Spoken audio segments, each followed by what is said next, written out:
ওয়াইন্না মাজলিসাকু বাইনাল মাক্কাতা ওয়াল মাদিনা, বসার জন্য প্রয়োজন হবে মক্কা থেকে মদিনার যতটুকু দূরত্ব, এই দূরত্বের প্রয়োজন হবে। মা ও বোন, আপনাকে যেই কথা বলতে চাচ্ছি, আজকে আপনি আপনার চামড়াটা মানুষকে দেখাতে ইচ্ছা পোষণ করেছেন।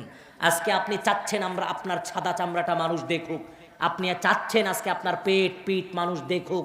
আপনাকে বলি, বিচারের ময়দানে জাহান্নামে নিক্ষেপ করার পরে আপনার চামড়াটা হবে 42 হাত মোটা।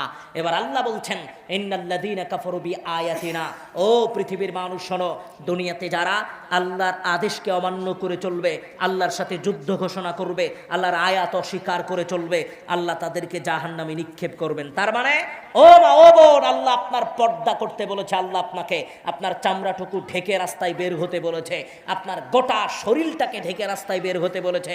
আজকের দিনে আপনি চামড়া মানুষকে দেখাচ্ছেন, বিচারের ময়দানে আল্লাহ আপনাকে জাহান্নামে নিক্ষেপ করবে।